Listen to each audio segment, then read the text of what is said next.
कि ब्राह्मणवाद का पूरा चेहरा है और ब्राह्मणवाद का चेहरा उस एडवोकेट ने दिखाया है। बेशक हमारे एडवोकेट समाज से, लेकिन उसने यहाँ पे अपना जो चेहरा दिखाया है वो पूरा ब्राह्मणवादी चेहरा दिखाया है, मनुवादी चेहरा दिखाया है।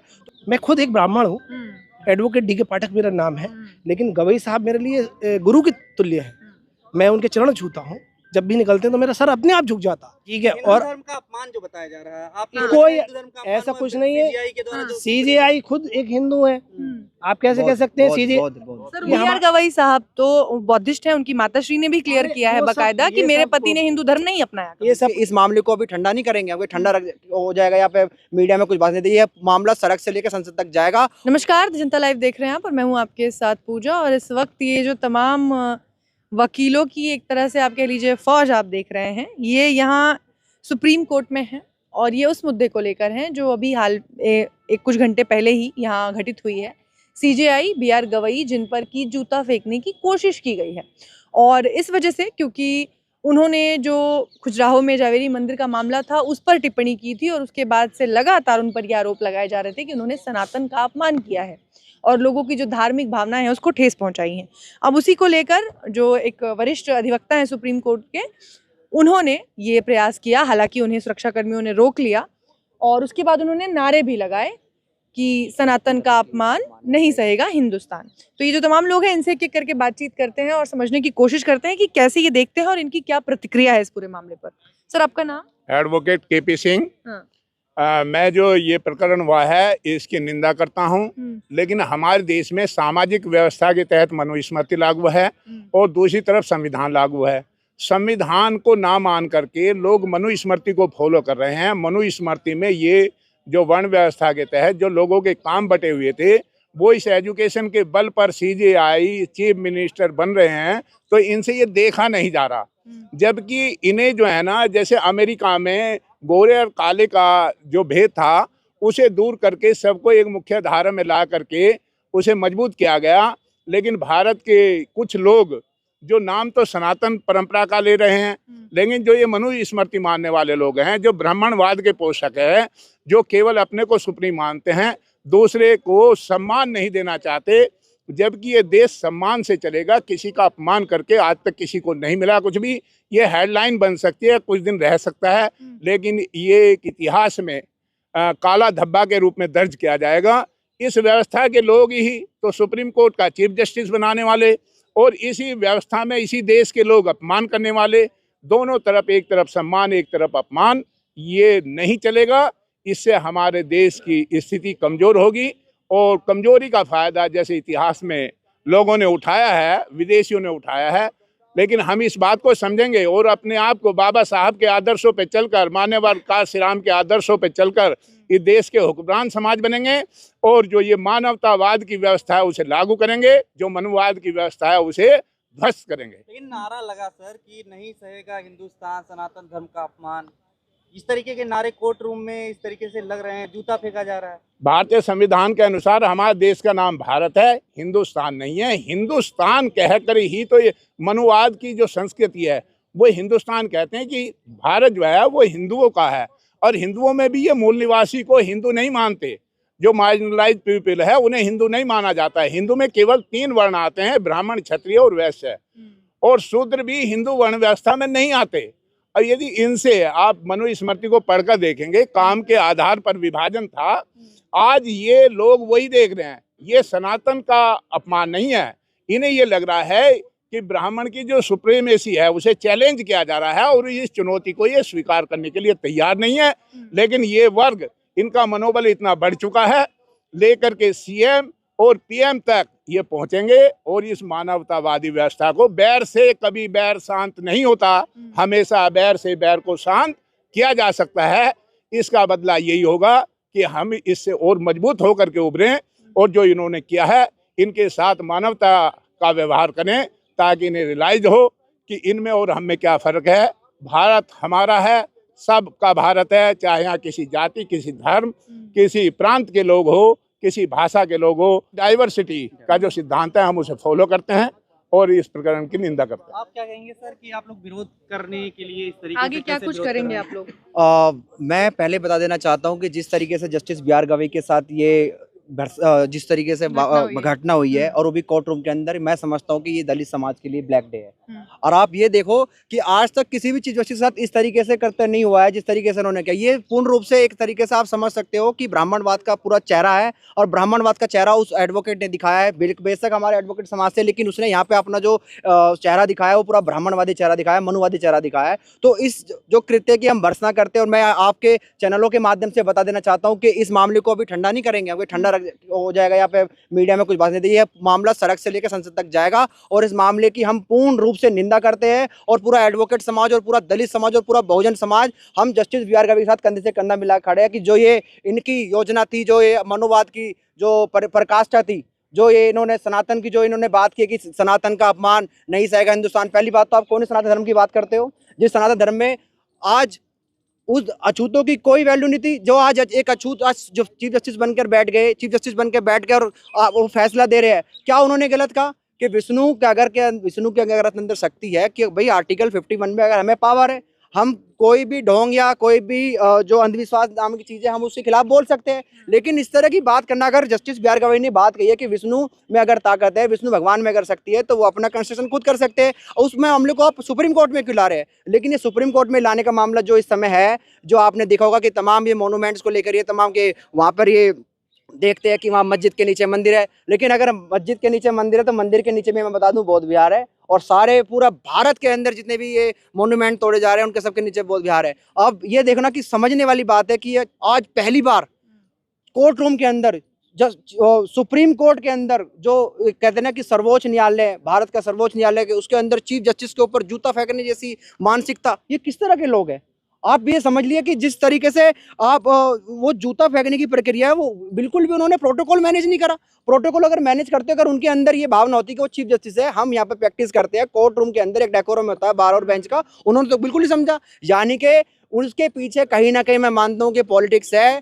ये जो केंद्र में सरकार है वो उसका पूरा इन्वॉल्वमेंट है, और वो कहीं ना कहीं आरएसएस पृष्ठभूमि से जुड़े हुए हैं। जो एडवोकेट जिसने ये करते क्या है, जिस तरीके से उन्होंने बात की कि सनातन का अपमान नहीं सहेगा हिंदुस्तान। अरे तो सनातन की बात करते हो आप? नारे तो सड़क पे लगते थे, अब कोर्ट रूम में लगे। आप ये देख लीजिए कि जिस तरह की आज के केंद्र सरकार है, इस केंद्र सरकार के अंदर लोगों की इतनी हिम्मत हो चुकी है कि उन्होंने लेजिस्लेचर एग्जीक्यूटिव की कोई भी वैल्यू नहीं है इस समय। आज जो पूरी पावर है, जो पूरा भारत को एक अपने एक मंडल बना के बैठा है, वो आरएसएस है। आरएसएस किसी भी तरीके से, किसी भी रूप में अपने आप को ऐसा एस्टेब्लिश करना चाहती है कि जो भी दलित और अछूत व्यक्ति इस तरीके के कृत्य करता है, तो वो उसको सबक है ना उसी बेंच पे सिखा देना चाहते हैं कि ये हमारे लिए एक शर्म का विषय है। मैं आपको बता देना चाहता हूँ, ये शर्म का विषय दलित समाज के लिए भी, और दलित और उस समाज के लिए जो एडमिनिस्ट्रेटिव है, जो पार्लियामेंट है, और जो हमारे जितने भी नेतागण हैं, ये उनके, और जितनी भी हमारे जुडिशरी है, आप ये देखिए कि एक दलित और एक अछूत व्यक्ति पर जिस तरीके से उन्होंने हमला किया है कोर्ट रूम के अंदर, ये तो मुझे लगता है कि ऐसी मानसिकता तो आज तक किसी भी देश में नहीं है। मैं डेमोक्रेसी समझता हूँ, लेकिन डेमोक्रेसी कोर्ट रूम में इस तरीके से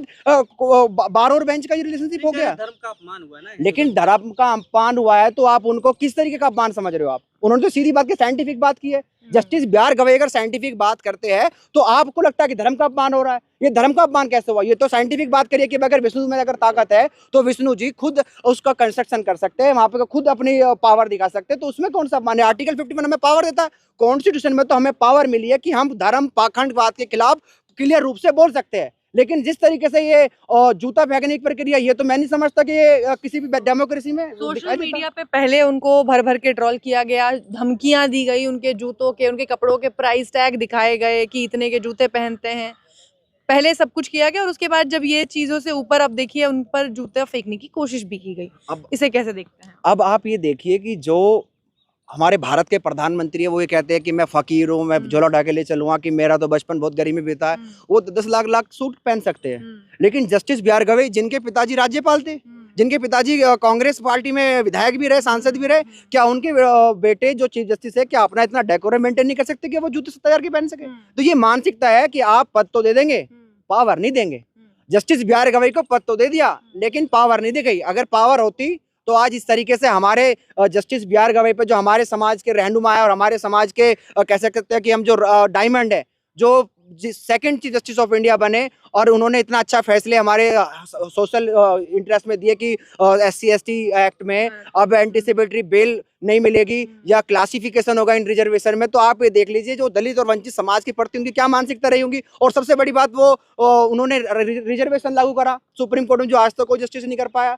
तो वो हमारे जो आप विष्णु जी की बात घुमा के ला रहे हैं कि उन्होंने विष्णु जी के बारे में कहा, ये दर्द वो नहीं है, ये दर्द वो है जो सुप्रीम कोर्ट में उन्होंने SC/ST OBC के लिए रिजर्वेशन प्रोवाइड किया। वो रिजर्वेशन दिया उन्होंने कि अब जिस तरीके से आपने देखा होगा कि कॉलेजियम सिस्टम से सब जज बनते हैं, आज तक भारत में 124 परिवार के लोग ही चीफ जस्टिस बनते हैं। तो वो जो उस पर चोट लगाने वाले और जो सुप्रीम कोर्ट में रिजर्वेशन लागू कराने वाले, ये दर्द है। विष्णु का तो बहाना बना रहे हैं, ये भगवानों का बहाना लेके ये सनातन व्यक्ति ये हमेशा यही करते हैं, सनातन धर्म के लोग। जब इन्हें लगता है कि इनका सोशल इंटरेस्ट और एडमिनिस्ट्रेटिव इंटरेस्ट का कोई वायलेट कर रहा है, तो वो कहीं ना कहीं दूसरा बहाना बना के उनको ह्यूमिलेट करने की कोशिश कर रहे हैं, हरेसमेंट करने की कोशिश कर रहे हैं। लेकिन मैं आपके माध्यम से बता देना चाहता हूं कि ये अपमान हम नहीं सहेंगे। अगर आपको लगता हो कि यहाँ सोशल मीडिया के द्वारा सिर्फ ये बात को हम एज ए सुप्रीम कोर्ट में प्राइमेसिस में बोल रहे हैं कि हम कंडेम करते हैं, मैं बता देना चाहता हूँ कि हम आज ही सुप्रीम कोर्ट के प्राइमेसिस से एक प्रोटेस्ट कॉल करते हैं और उस घटना की भर्त्सना करते हैं जो एक घटना हमारे चीफ जस्टिस के साथ हुई है। बिल्कुल भी उन्हें अकेला समझने की भूल ना करे सुप्रीम कोर्ट, और सुप्रीम कोर्ट के जितने भी एडवोकेट हैं, हम पूर्ण रूप से इस मामले की भर्त्सना करते हैं। और सुप्रीम कोर्ट के हम तमाम जो बार एसोसिएशन के भी बोलना चाहते हैं कि कृपया करके उनका एनरोलमेंट कैंसिल करें, उनकी प्रैक्टिस का जो लाइसेंस है वो कैंसिल करें और कानूनन कार्रवाई इन पर हो। नहीं तो हम ईंट से ईंट बजाने का काम सुप्रीम कोर्ट में और पूरे संसद भवन में और रोड पे हम करने का प्रयास चीफ जस्टिस ने फिलहाल इस पर कोई प्रतिक्रिया नहीं दी है। उस घटना को भी उन्होंने कहा कि मैं नजरअंदाज कर रहा हूं, आपको भी नजरअंदाज करना चाहिए। लेकिन उसके बावजूद आप लोगों को क्या लगता है, आप लोग इस पर आगे क्या कुछ करेंगे और क्या कार्रवाई होनी चाहिए? लाइसेंस रद्द होगा ठीक है, लेकिन हमने देखा है कि जब छोटे स्तर पे अब तक देखा गया है कि किसी को घड़े से पानी पीने पर इस तरीके से उसके साथ व्यवहार किया जाता है, किसी की मूंछ रखने पर उसकी मूंछ काट दी जाती है। इतने बड़े पद पर बैठने के बाद भी जो जातिवादी मानसिकता है लोगों की, वो नहीं निकल रही है। ये अपने आप में एक बहुत बड़ा मुद्दा है। तो इसको लेकर समाज कैसे रिएक्ट करेगा, समाज में क्या मैसेज जा रहा है? अभी तक जैसा आप बता रहे हैं कि उन्होंने किसी भी तरह की कोई प्रतिक्रिया नहीं दी है, तो मैं ये समझता हूँ कि जिस तरीके से जो जस्टिस BR गवई है, उनकी माता जी को अभी RSS का इनविटेशन मिला था कि वो RSS के 100 साल के प्रोग्राम में आए, लेकिन उन्होंने इस प्रोग्राम के लिए मना कर दिया। तो आप कहीं क्रोनोलॉजी नहीं समझ रहे इस मामले की। अच्छा, ये क्रोनोलॉजी यही है कि जब वहाँ पे रामनाथ कोविंद चले जाते हैं, रामनाथ कोविंद वहाँ बोलते हैं कि ये देश भारत के संविधान से चलेगा, मनुस्मृति से नहीं चलेगा। और जबकि RSS का तो हमने देखा कि हमेशा वो तो मनुस्मृति की बात करते हैं, वो तो हमेशा बाबा साहब का कंडेम करते हैं, उन्होंने संविधान को प्रतिक्रिया जलाई। तो जिस तरीके से आप बता रही हैं कि जस्टिस BR गवई ने कोई प्रतिक्रिया की, ये प्रतिक्रिया का मैं मतलब समझता हूँ कि वो बाबा साहब को मानने वाले हैं, उनको अपने समाज पर पूरा भरोसा है। अगर वो नहीं भी बोलेंगे तो हम इस बात का पूर्ण रूप से समर्थन करते हैं, पूर्ण रूप से खंडन करते हैं कि जो उन्होंने प्रतिक्रिया करनी की वो उनकी अच्छाई है, मैं जो समझता हूँ। और बाबा साहब के संविधान को मानने वाले लोग, मैं समझता हूँ कि कभी भी कोई गलत काम नहीं कर सकते या कोई भी किसी भी तरह का कोई ऐसा काम नहीं कर सकता जो बाबा साहब के संविधान को ठेस पहुंचे और बाबा साहब के स्वाभिमान को ठेस पहुंचे। लेकिन ये बात जो आज जूता फेंकने की आई है, तो मैं समझता हूँ कि ये हमारे स्वाभिमान पर ये चोट है।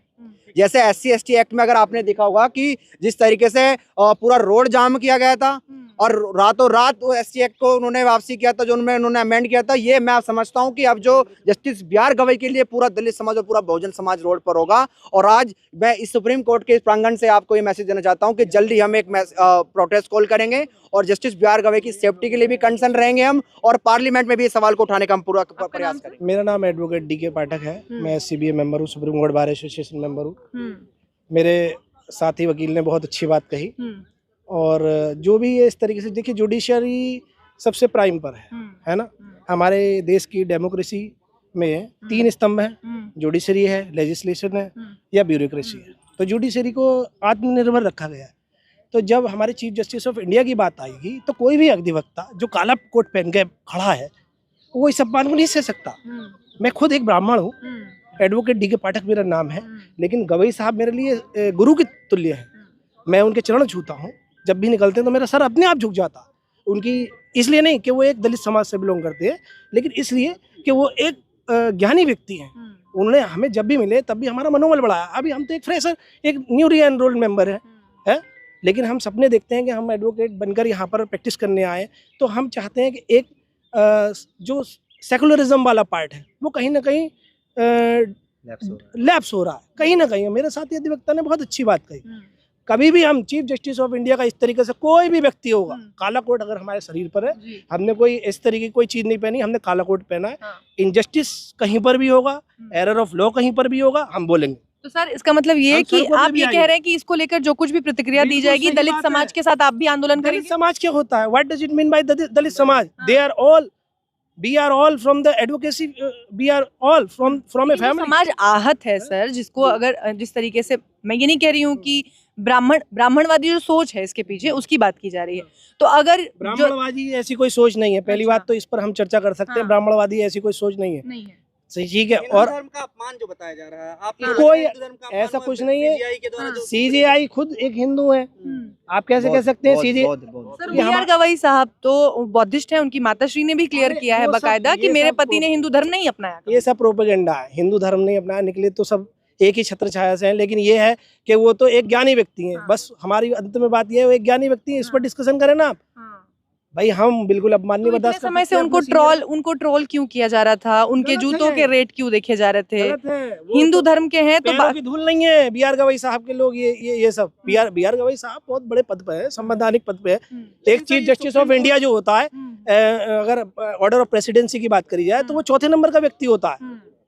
भाई राष्ट्रपति, उपराष्ट्रपति, प्रधानमंत्री, उसके बाद मुख्य न्यायाधीश। ये क्या मानसिकता थी सर? प्रेसिडेंट, तो ये क्या वाइस प्रेसिडेंट, फिर ये क्या मानसिकता थी जिसके तहत इन्होंने ये कृत किया? जो भी वो वरिष्ठ है, सब मूर्ख हैं, सब मूर्ख हैं। ये सब एक जो है प्रोपेगेंडा से जो है सफर कर रहे हैं और कुछ नहीं है। तो इस देश में जो छोटे स्तर पे होता है सर, जब एक बच्चे को घड़े से पानी पीने पे मार दिया जाता है, जब एक व्यक्ति को मूंछ रखने पे उसे मार दिया जाता है, जब किसी घोड़ी पर बैठने पे पूरे समाज को पीटा जाता है, और आज जो सुप्रीम कोर्ट में हुआ है, क्या आपस में लिंक नहीं है? एजुकेटेड नहीं है, they are not educated at all, they are not educated at all, they don't have the dozens of that's what I'm asking कि यहाँ तो एजुकेटेड लोग हैं, जो वरिष्ठ अधिवक्ता है 70-71 साल के, जो 70-71 साल के, सर सवाल 70-71 साल के जो अधिवक्ता हैं, जो अधिवक्ता थे, वो तो पढ़े लिखे थे।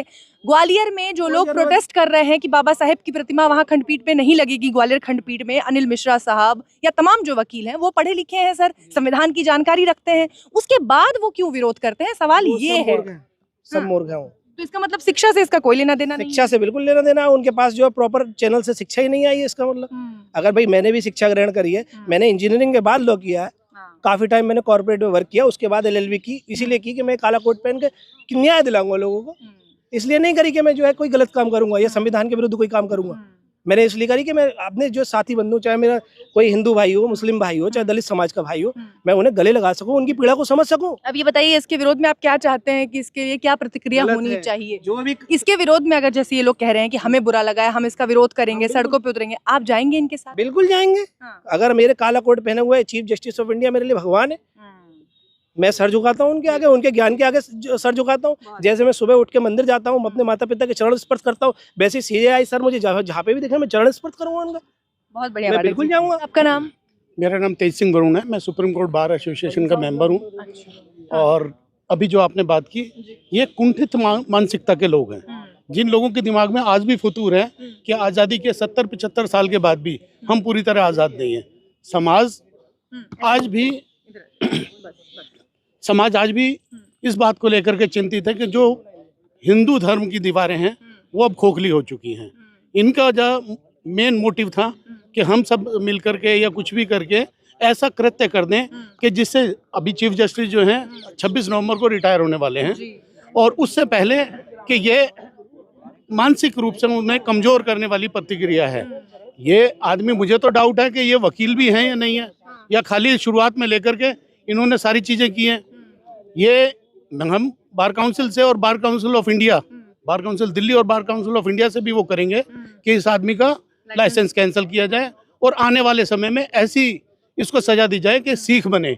ये हमारा न्याय का मंदिर है। इनका तो लाइसेंस आप लोग कैंसिल कर देंगे, लेकिन ये एक के बाद एक जो वकील सामने आते हैं जो कहते हैं कि बाबा साहेब संविधान के निर्माता नहीं थे, हम उनको नहीं मानते, उनका विरोध करते हैं, उनके खिलाफ कोई कार्रवाई क्यों नहीं लेता बार काउंसिल? कुछ ही लोग हैं, जैसे कि अभी आपने बताया कि ग्वालियर में हुआ, ग्वालियर में उससे पहले क्यों नहीं देखते कि हमारे जो चीफ जस्टिस थे चंद्रचूड़ जी, उन्होंने यहाँ पर बाबा साहब का स्टैचू लगाया, तो ग्वालियर में क्यों नहीं लग सकता? ये तो सभी जगह होना चाहिए, क्योंकि संविधान के निर्माता थे और उन्होंने पर अभी तक लगा नहीं है। अभी तक वो नहीं लगा बकायदा है और प्रेस अभी भी कॉन्फ्रेंस pending कर है। वो बकायदा प्रेस कॉन्फ्रेंस और करके कह जानबूझ रहे हैं करके कि मैं नहीं मानता। उनके रिटायरमेंट पे ये इशू उठाया गया ताकि वो सुप्रीम कोर्ट ना आ पाए जस्टिस के जो नारा है ये सड़क पर लगता था, ये पूरे देश में अभी इस तरीके का माहौल है, सुप्रीम कोर्ट में इस तरीके से आता है तो मजाक बनेगा ना पूरे देश भर में इस तरीके का अगर होता है। बिल्कुल ये मजाक बनेगा। इन लोगों के साथ मानसिकता इस टाइप की है कि ये नहीं जानते कि तुच्छ लोग हैं, ज़्यादा परसेंटेज नहीं है, 2-4% है जो कुंठित मानसिकता के लोग हैं, यही सब ऐसा काम कर रहे हैं।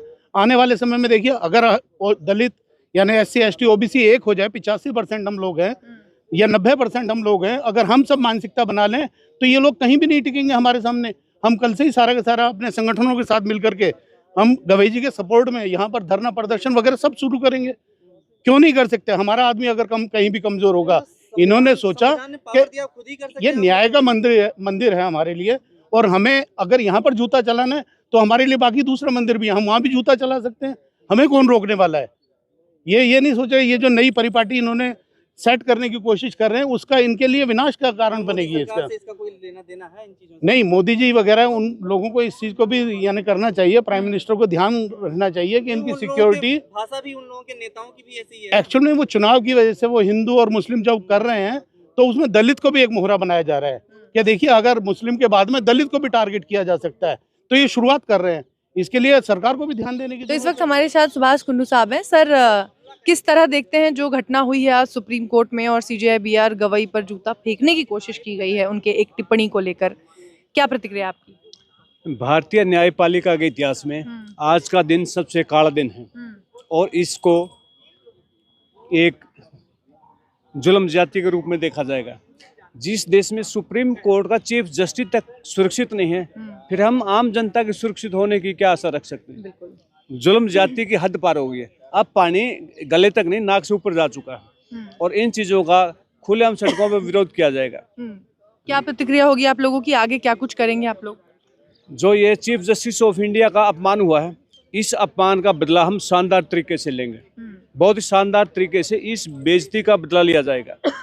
इसको लेकर आप लोग कोई आंदोलन या कुछ धरना प्रदर्शन भी हाँ, ये पूरे देश में धरने प्रदर्शन आंदोलन, इस अपमान का बदला लेने के लिए हम लोग किसी भी हद तक जा सकते हैं जी। क्या मानसिकता है सर, ये किस मानसिकता के तहत ये लोग जो अपने आप को वकील कहते हैं, न्यायविद लोग हैं, ये इस तरीके की हरकतें करते हैं, तो कैसा लगता है? ये जूता फेंकने के पीछे जो मूल उद्देश्य है वो ये साबित एहसास करवाना है कि इस देश का सुधर भले ही चीफ जस्टिस की कुर्सी पर बैठ जाए, लेकिन आज भी वो एक ब्राह्मणवादी के पैर के नीचे है, वो एहसास कराने का संकेत दिया है। लेकिन इन लोगों ने आग से खेलना शुरू कर दिया है, अगर आग से खेलेंगे तो उसका दुष्परिणाम भी यही लोग भुगतेंगे। चलिए, बहुत बहुत शुक्रिया सर, धन्यवाद।